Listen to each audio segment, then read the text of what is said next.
We are survivors of the war. We come back to you, our people. And we are survivors of the war. We shared to wait you back. We walk for legs now gone, or lockstep still. We gaze for other eyes now only looking inward. We listen soft for comrades locked in silence. If we have minds less bent, we share unbending. And we who still care life now share this caring memory, that others not forget the dead who have no voice but us.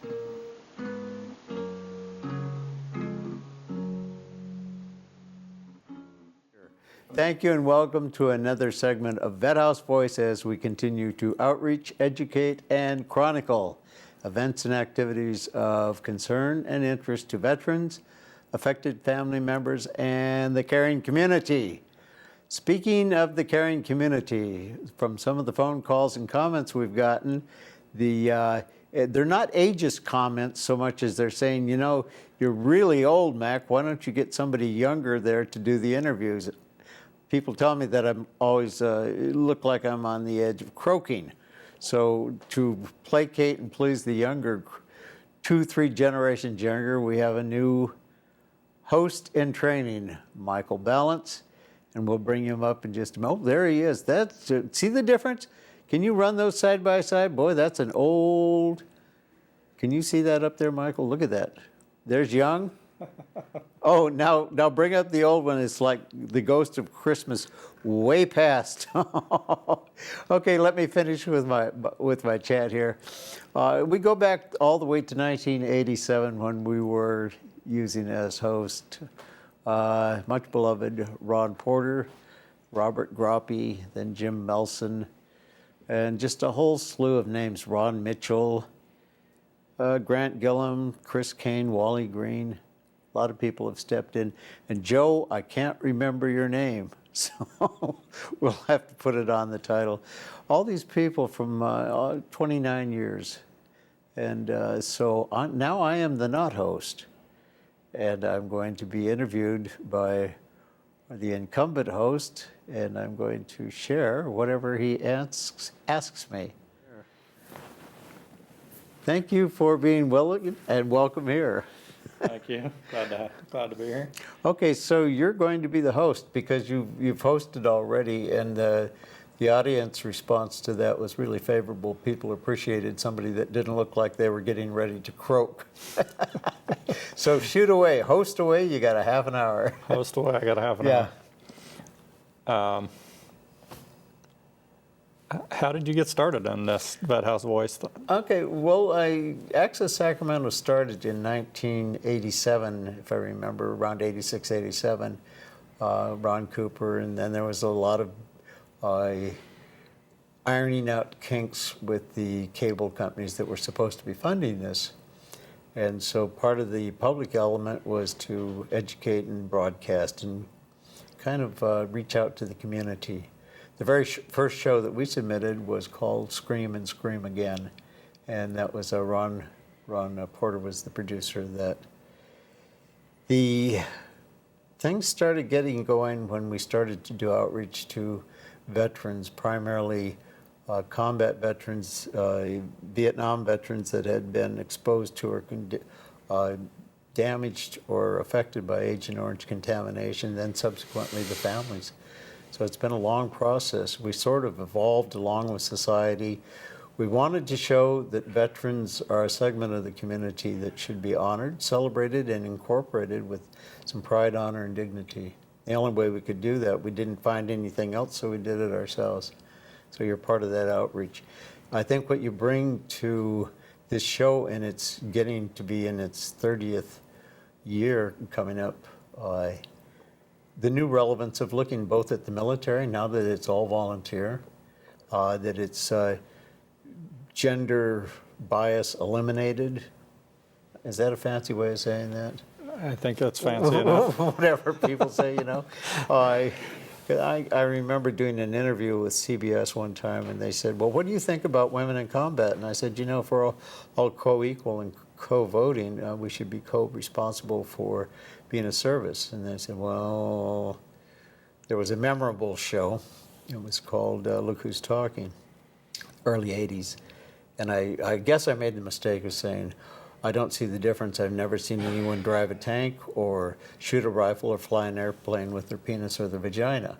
We went to a long commercial, and I was never asked back onto that thing. I get comments 25, 30 years later saying, well, that was rude. And I said, no, actually, it's not rude. We're talking about gender discrimination. It didn't make a lot of sense.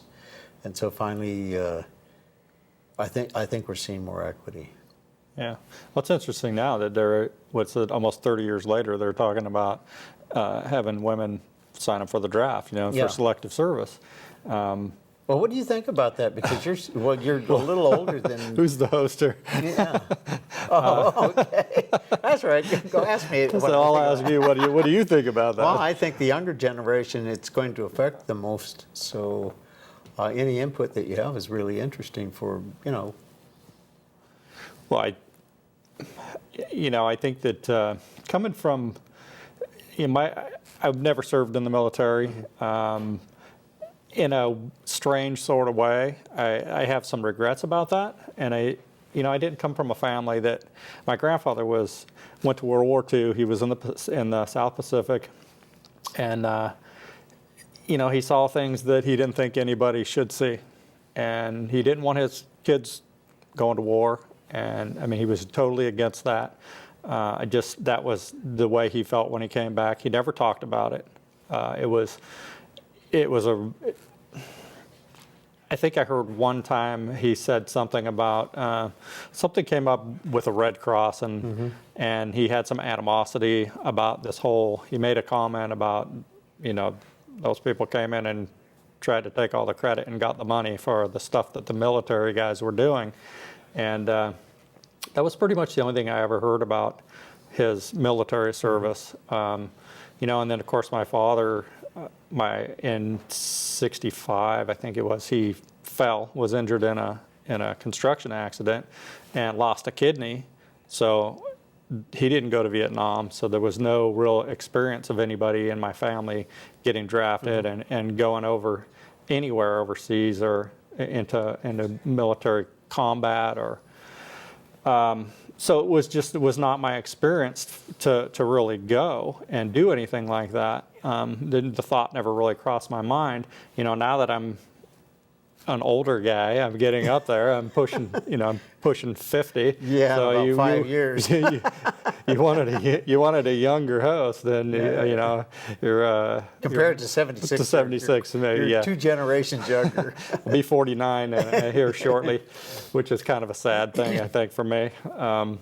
But I think that there's a certain amount of dignity and camaraderie,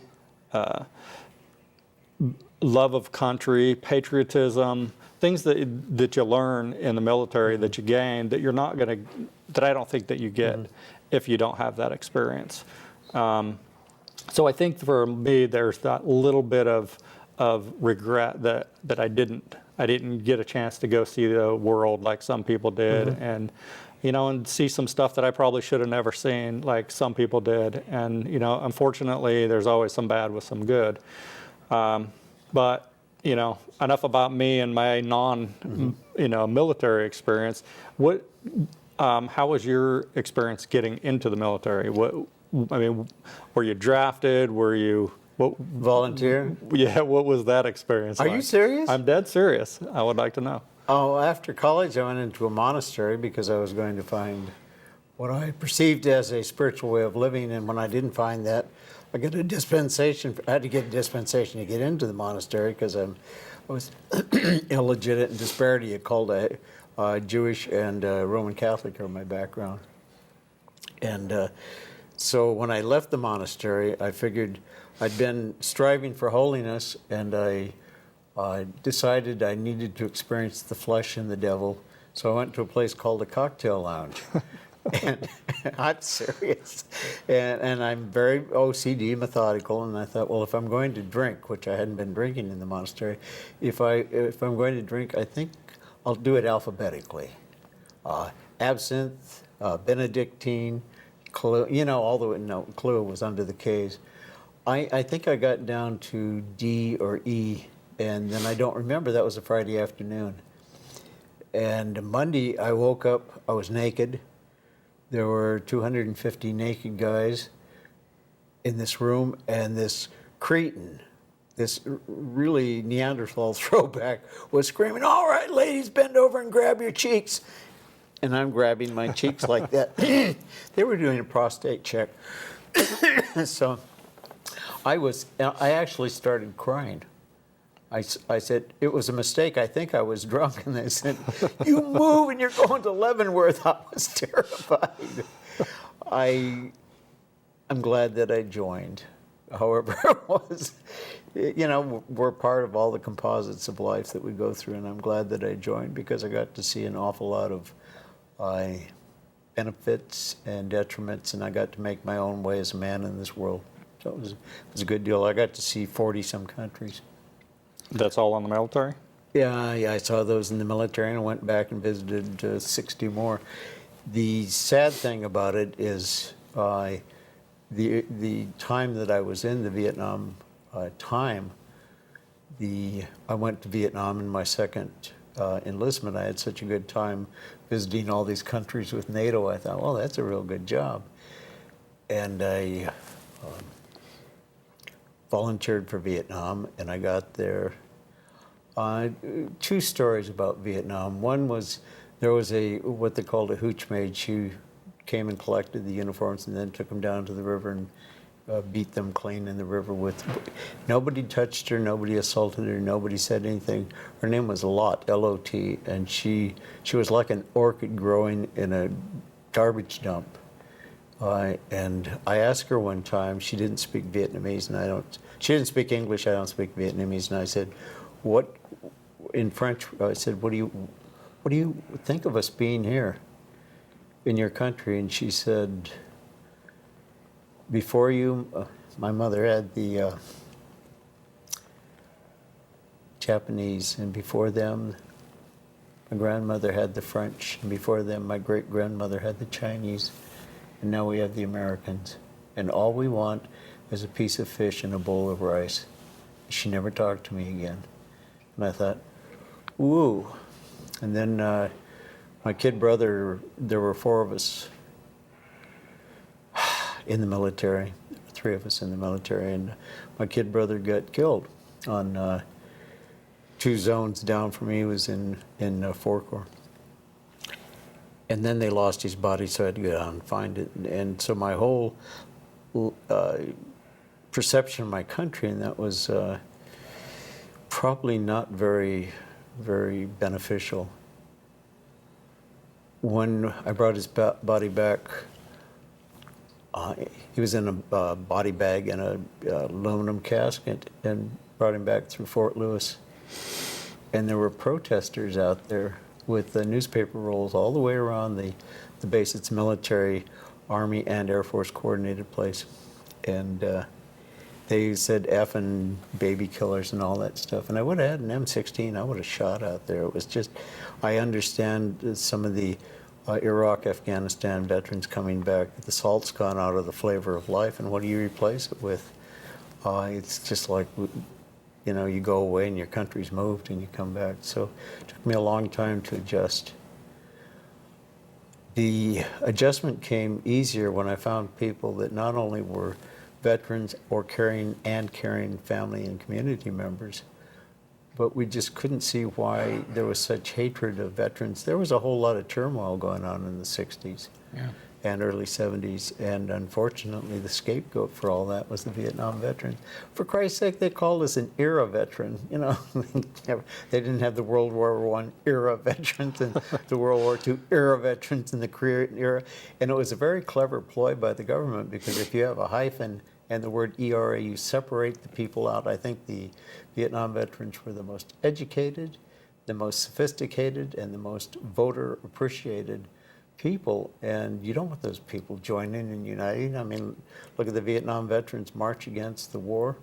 They said 300,000 to 400,000. I think there were 750,000. I was down there. I went down there on active duty in uniform. They just pushed me up to the front. I guess they thought, oh, we don't like him anyway. What year was that? 71. Yeah, In the one that Kerry actually Washington? was in. Yeah, yeah. There was. I went down there. They came through the hospital. I was in the hospital at Andrews there in D.C. And the commander, Lieutenant Colonel, came through and he said, it'll be mutiny and Uniform Code of Military Justice violation of 4 sections if you go down and protest. If you're on active duty, it's, you know, it's treasonable, that sort of stuff. And don't do that, because if something comes up, you're under the liability of being shot. So I went down there in my little uniform, and I didn't give, you know, after you get to the pushing, there's an old adage that the person to be most afraid of is not the person with a lot to lose, it's the person with nothing left to lose. That's right. Now, I Absolutely. didn't give, and I looked at my brothers and sisters, and they didn't care. Nobody cared about us. And the humorous part was they had these fake trees, or there were observational cameras set up, and you could put your ear against these things, and you could hear the humming. They had bad battery packs on them. There was just massive paranoia. Anyhow, I'm walking along, and I see this guy with this doofus Beatles wig. He had an old faded cami jacket on, and he had these goofy Beatles, you know, people would put those on because you could always tell the military they had white sidewalls. And I got close, and I got closer, and I said, Colonel, what are you doing down here? And he was the, I guess, the medical commander at the hospital. He's the one that promulgated that order to not go down there. And he said, you see those scruffy people over there? And I said, yeah. And he said, there's Nurse so-and-so, and there's Corman, and there's Med. And they had ditty bags. What is a ditty bag? It's like it's kind of like a bag like that where you can carry, you know, emergency supplies or something. They were down there with medical supplies because they thought, geez, I haven't talked about this forever. They thought that there might be a, you know, shooting and insurrection. And he said, he looked at me and he said, you know, Mac, first, I'm a human being. Second, I'm a doctor. Third, I'm American. And fourth, I'm a member of the military. I have to remember that, and this is the way I progress in life. Somebody might need us here. Huh. And I thought, you know, the politicians and the people in charge, the old people in charge of sending young people off to die, forget when they blame us that we didn't initiate it, we didn't direct it, and we didn't terminate the war. And we got the blame, and we were, what the hell, we were following orders, what's that about? But I stood there and looked at this doctor with his degrees, and he had the same perplexed face I did. What are we coming to? You know, 12-foot high cyclone fence around the nation. And if you can imagine where the National Capitol building is, they had 12-foot chain link, and the guys that were in the guys and a couple of gals that were in the front got all the way up. I guess we were, you know, taking the cue from the French Revolution or something. We were, you know, do or die sort of thing. And this woman, she steps out. Nixon was in Denver, Colorado with the FFA, the Future Farmers of America, 21 kids. He had to meet with them because that was his priority. There was no big politician in D.C. And this woman came out and she was smoking a cigar. And she had like, you know what a pork pie hat is? Kind of like James Cagney had all slouched down. And she was wearing her suit. It was Bella Abzug. She was a congresswoman, a representative from New York. And she did like a Groucho Marx thing. I mean, we're seething with fear and hatred. And she goes, and we're all standing there pissing on the on the nation's capital. She comes out with her cigar. She goes, "Oh, very interesting." She was like doing Groucho Marx, and you had to laugh, and you had to love that woman. You had to look at her and say she was like a grandmother to everybody there. And we thought, "Oh, what are we doing? You know, we're not going to tear down the barricades. We're not going to fight the people. If this is the best we can do, well, we're prepared to give it up." And that's how we kind of pulled back from that thing. It took a long time for the country to catch up with that. We started Vet House in Sacramento because a couple of people, the first guy out in the, used to call it garden land before it got property value. Yeah, I saw the sign. They still have the sign that says Garden Land Northgate. Yeah, but no, yeah, Northgate, I was looking at garden land. not too many gardens over here. Yeah, well, that's where they opened up the floodgates in '86 and wiped it out. Anyhow, they had a guy with camis and an M16, didn't have a clip in it, and he came out and they rapid fire cut him in half. You know, a cop-assisted suicide sort of thing. And then the next week, this guy went out with camis. He didn't have a weapon, and he was shot dead. They said there was probable cause. And we didn't want to stop that. What we wanted to do was give some dignity to the burials because nobody would bury the people. And so we got these sort of goodwill, not goodwill, but those surplus sales stores, and we all got brown uniforms so that we could have something like a semblance of order. Went out and did funerals and folded up the flag. We learned how to fold the flags, and we Like a makeshift honor guard. Really, you know, the funny. kids didn't know their dad's in a casket. They didn't know that, and then we'd present the flag not to the mother but to the kids. You know, they're 14-year-old, and they'd say, "Why? He went away. He left us, and now he's gone, and we don't have anything. We don't have a family. We have nothing." Yeah, but you gave them a memory of them, their father or their family member that deserves Yeah. some sort of honor, Yeah. which is a good thing. What year did you start the Vet House? It was about 79. It was, you know, hand to hand and piecemeal, sort of 77, 78. They had Operation Winter Soldier, I think, VVA, Vietnam Veterans Against the War, VVAW. And we sort of coalesced. We weren't unique. We coalesced in Sacramento, which is one of the 3 cantonment areas for veterans, and Los Angeles and Texas. They were all doing the same thing. And we'd just outreach and sometimes throw up tents. We had somebody donated a trailer, and we put it back of this house in Del Paso Heights. CBS described it as a ramshackle old building in Del Paso Heights, and we were bringing in 200-300 people a week into that place, and we built up a 6-foot wooden fence thing, and there was a hose with a garden sprinkler on it. That was a shower. Oh, it's in the house you've been there. We came. We had a sign over the door. You know, either come in clean or don't come in at all. And we meant it both with, you know, hygiene, because people smell bad when they've been out sleeping in the world. Mm-hmm. And we also meant it, don't bring drugs, alcohol or any other drugs in, because it's killing too much of us. Yeah. So it self-fulfilled. And when we handed out when we displayed the spray charts and the amounts for the Agent Orange dispersal in Vietnam, a person who I don't know, those were all classified maps.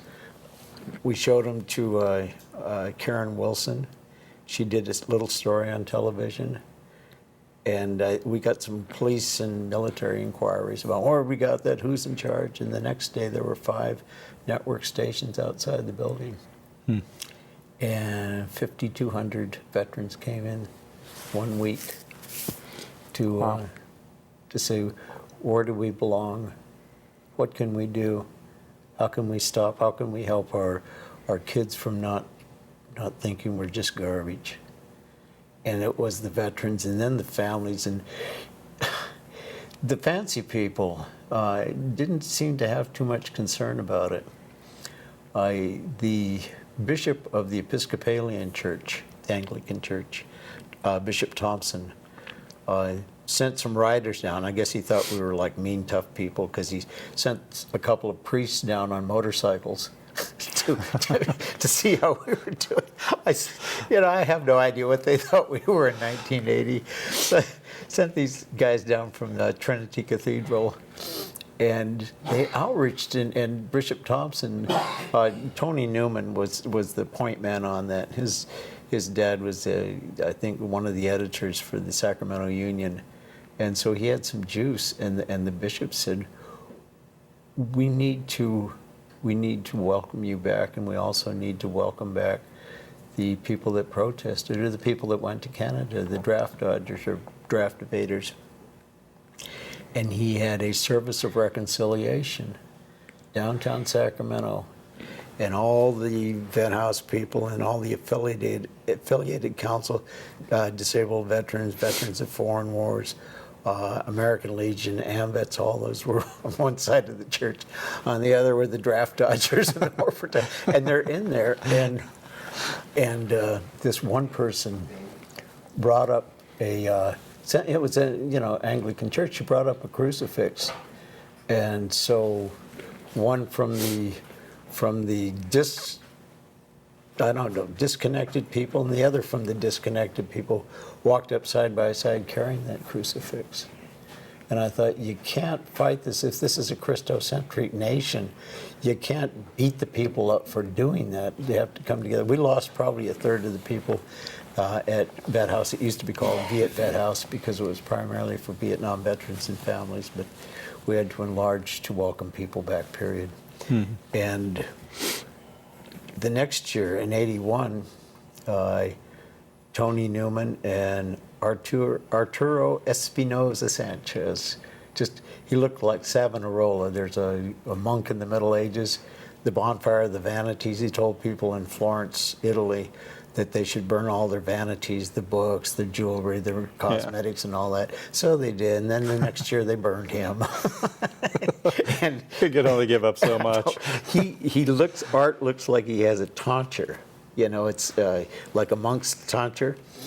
And so we got together, and he said, "How come the Catholic Church is the biggest in this region? How come they've never done anything?" And boy, we're going to stop there because I think we're running a bit short on time. And so what we'll do is, if you've got enough time to listen to me and ask me the question, we'll come back and do part 2 of that. What did the Catholic bishop do? His name was Francis Quinn. All right. Okay? Sounds like a deal. And so if you're watching and you wonder, give us a call at 916-924-1008. Vet House Services, P.O. Box 38499, Sacramento, California, 95838. Stick around or come back next week or call us or stand on your head and yell at the moon. But next week we're going to talk about how did it pick up from there. Thank you, Michael. Thank you. Welcome home. Thank you.